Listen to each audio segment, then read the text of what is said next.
Hai, selamat datang ke NY Channel, Motivasi Sihat.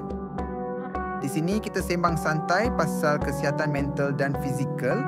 Sama ada korang tengah cari semangat baru, tips untuk kekal positif atau nak jaga kesihatan badan dengan cara mudah, channel ni memang untuk korang. So, let's go. Pernah tak anda rasa keliru bila orang cakap pasal telur dan kolesterol? Satu pihak kata elakkan, satu pihak lagi kata okey je. Ada yang sampai buang kuning telur, takut punya pasal. Tapi, apa kata kalau saya beritahu anda, ada satu kajian besar yang mungkin akan mengubah semua yang kita fikir kita tahu tentang telur? Jom kita tengok. Jadi, inilah soalan cepu masnya kan? Adakah telur ni sebenarnya bahaya? Ini soalan yang selalu sangat kita dengar. Macam kawan kita Amir ni, seorang yang sibuk, cuba jaga kesihatan tapi pening kepala bila fikir pasal kolesterol. Okey, jom kita terus kepada jawapan utamanya. Sebenarnya, isunya mudah je. Telur tu bukan musuh, tapi cara kita makan telur itulah yang menentukan segalanya. Inilah kunci kepada keseluruhan perbincangan kita hari ini. Baiklah, kita mulakan dengan apa yang saya panggil dilema telur. Pelik kan? Makanan yang simple macam ni, tapi boleh buat kita pening kepala. Bagi orang macam Amir dan mungkin juga anda, kekeliruan ni betul-betul boleh jadi stres bila nak pilih makanan sihat setiap hari. Dan memang betul pun, ramai orang macam Amir tu terus elak makan telur. Sebab apa? Sebab takut kolesterol naik mendadak, takut bagi kesan buruk pada jantung. Dan jujurnya, kebimbangan ni bukannya tak berasas. Kita dah dengar nasihat ni bertahun-tahun lamanya. Okey, jom kita jadi detektif sekejap. Kita nak siasat dari mana datangnya ketakutan ni. Kita akan patah balik dan tengok sains lama yang dah cipta mitos pasal telur ni. Mitos yang dah bertahan lama sangat. Ini dia perbezaan utamanya. Dulu orang ingat kolesterol dalam makanan yang kita makan, contohnya telur, akan terus jadi kolesterol dalam darah kita. Logik mudah kan? Tapi realitinya, badan kita ni jauh lebih bijak. Sebenarnya, bila kita makan makanan berkolesterol, hati kita akan cakap, dah ada kolesterol masuk, tak payahlah aku hasilkan banyak-banyak.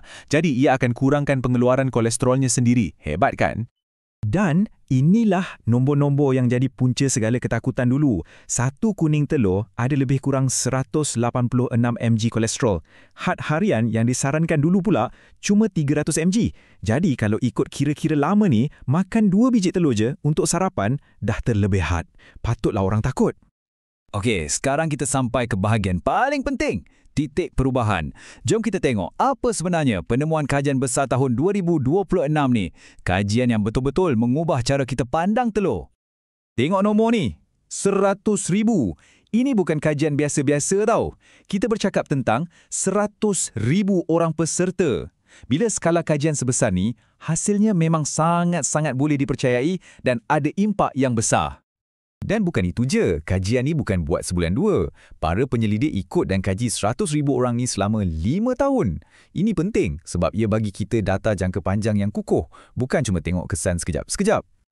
Jadi apa hasil utamanya? Ini dia. Nombor 1. Kajian ni dapati untuk orang dewasa yang sihat, makan sebiji telur setiap hari tiada kaitan langsung dengan peningkatan risiko penyakit jantung. Ulang sekali lagi, tiada peningkatan risiko. Ini betul-betul mematahkan mitos lama tu. Tapi ada lagi berita baik.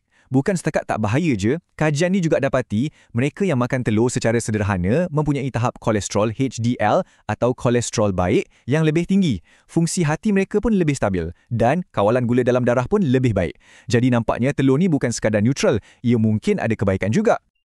Okey, jadi kalau telur tu sendiri bukan masalahnya, kenapa selama ni ia dapat nama buruk? Mesti ada sebab lain kan? Jom kita siasat apa punca sebenar di sebalik semua ni. Soalan yang bagus. Jadi, dalam situasi apa telur ni boleh jadi masalah? Sebab ini kuncinya. Kita kena faham bila dan bagaimana telur ni boleh jadi kurang sihat. Dan inilah jawapannya. Semuanya bergantung pada kawan-kawan telur tu. Tengoklah perbezaan ni. Sebelah kiri gandingan sihat, telur dengan sayur, oat, avokado. Sebelah kanan pula, ini dia geng jahat dia. Telur yang digoreng dengan sausage, bacon, roti putih dan minuman manis. Nampak tak bezanya? Telur yang sama, tapi bila digandingkan dengan benda-benda tak sihat ni, ceritanya jadi lain. Jadi sekarang, kita dah tahu masalah sebenar. Jom kita tengok cara penyelesaiannya. Macam mana kita nak makan telur dengan bijak? Ini panduan mudah supaya anda boleh nikmati telur tanpa rasa was-was lagi. Senang je, ada 3 langkah utama. Pertama, cara masak. Cuba rebus, kukus atau buat poached egg berbanding goreng dalam minyak yang banyak. Kedua, pastikan ada serat. Gandingkan telur dengan sayur-sayuran, oat atau buah-buahan. Dan ketiga, yang paling penting, elakkan geng jahat tadi tu. Jauhi daging proses, roti putih dan gula. 3 langkah ni je, simple. Okey, jadi berapa banyak sebenarnya boleh makan? Berdasarkan kajian terkini, kalau anda orang dewasa yang sihat, 1 hingga 2 biji telur sehari itu tak ada masalah. Tapi kalau anda ada isu kolesterol tinggi, lebih baik hadkan kepada 4 hingga 6 biji seminggu. Jelas kan? Tapi sebelum kita habis, ada satu lagi peringatan penting. Nasihat ni tak sama untuk semua orang. Ada beberapa kumpulan yang masih perlu lebih berhati-hati. Jom kita tengok siapa mereka. Okey, ada 2 kumpulan utama yang perlukan perhatian lebih. Pertama, pesakit diabetes jenis 2. Sebab gabungan gula darah tinggi dengan lemak dalam diet boleh jadi berisiko. Kedua, mereka yang ada keadaan genetik yang dipanggil familial hypercholesterolemia, di mana kolesterol mereka memang sangat tinggi sejak lahir. Untuk kedua-dua kumpulan ni, sarannya adalah hadkan pengambilan kepada 3 hingga 4 biji telur seminggu dan yang paling penting, rujuk doktor anda dulu. Jadi, kesimpulannya apa? Lepas semua perbincangan ni, soalan sebenar bukanlah boleh ke tak makan telur. Soalan yang lebih penting ialah macam mana anda akan makan telur tu. Sebab sekarang, anda dah ada maklumatnya. Pilihan di tangan anda untuk jadikan telur sebahagian daripada diet yang sihat dan seimbang.